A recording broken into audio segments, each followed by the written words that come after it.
everybody! So today I'm gonna get you a little bit more of a practical video about intuitive planning. So how do I do it, or what I do with different projects and ideas.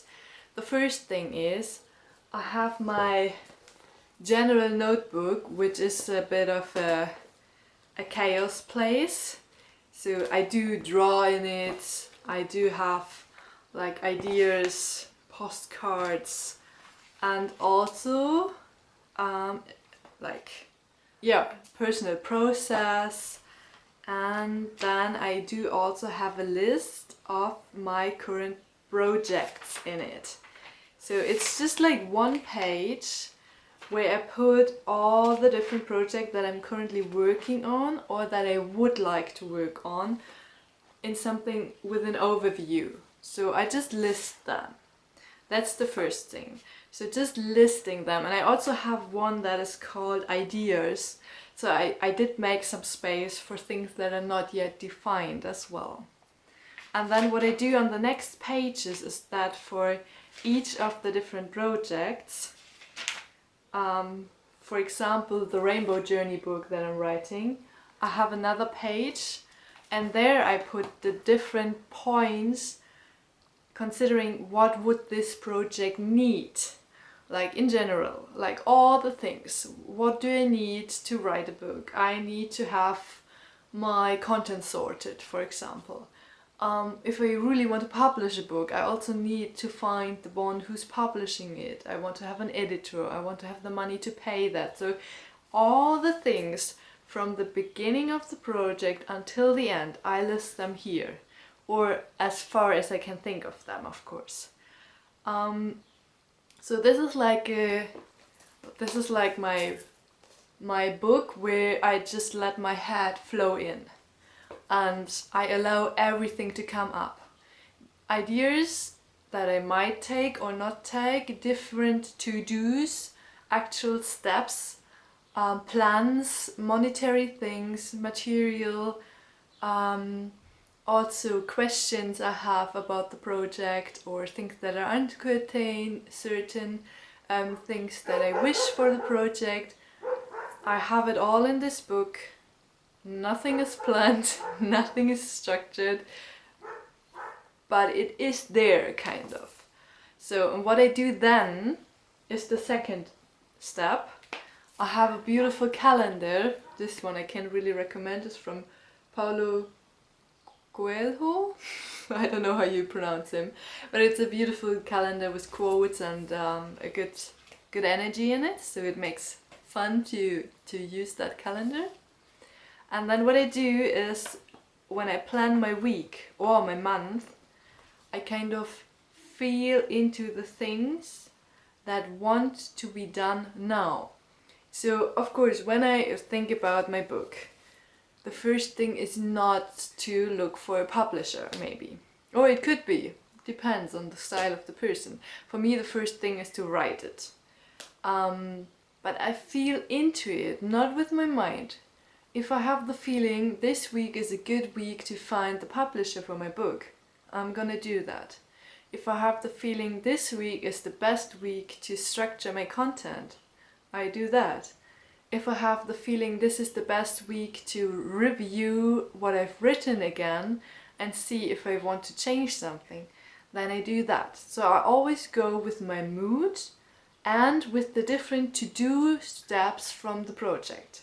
So I have my list, what needs to be done in order to make this project complete at some point, but I feel into it what is in alignment with my personal mood at the moment, with my personal situation, and also what is feeling like a spark, which is natural for me to do now.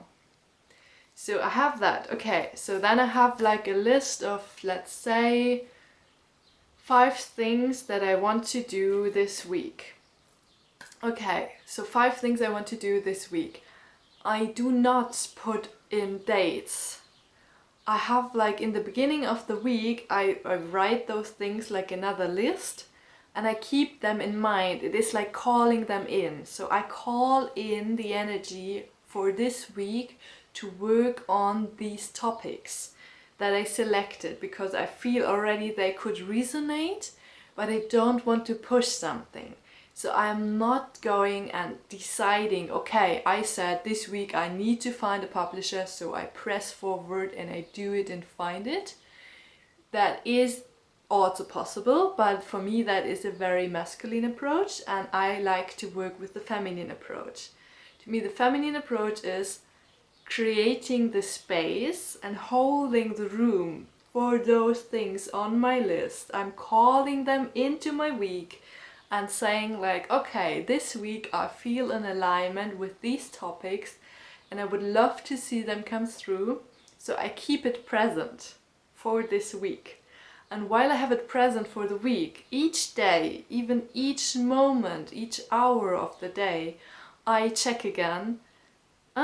Is it the time for this? Maybe not. Is it the time for this? Oh, maybe not. Is it the time for this? Oh yeah, I go for this. And then I do it. So I have like all my space, all my time, and I feel into what wants to come through and what wants to be done each moment. And if you do not have that freedom yet to completely freely schedule your day, you could at least do that with your free time if you want. So you could have certain slots of intuitive planning or creative time. I don't even call it working, I call it my creative flow time, my heart flowing time indeed. And yeah, I just feel into it each moment. And sometimes I even have moments where I feel like, oh no, no, no, no, and then my list is ended and I'm like, but I have energy, I have time, so why don't I do anything?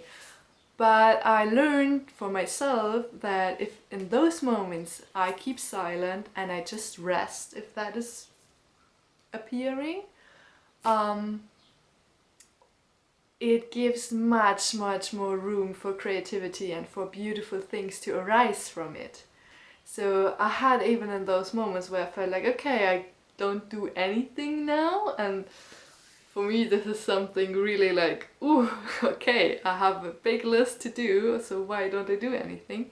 But in those moments where I allowed this to happen because I didn't feel the call for something off my list, either I got really creative, doing some art or feeling like just the joy for do things, do sports or do things like that, or even rest. And then ideas came up, or even magical alignments of meetings or conversations with friends or whatever you could not imagine. And those things then in the end add up to the process and make it even more fluent and more productive and more beautiful. So I want to encourage you with this video to have ideas, be open and collect your ideas. Then really feel into each of the ideas what you would need in order to bring that baby to life. Like what is needed. And when you have that, always feel into your week or day or whichever time frame you want to manifest, and call in the things that feel in alignment with that time slot. And then as far as you can and want to be flexible with the time slot itself, not to force things, but to allow the things to be created in your life. That for me is a very intuitive planning of my work and personal life, and I can only say like it brings so much joy, creativity and freedom to my life that I would encourage everybody to try it. Yeah, that's it for now. I'm happy to hear you soon and I hope you enjoy this.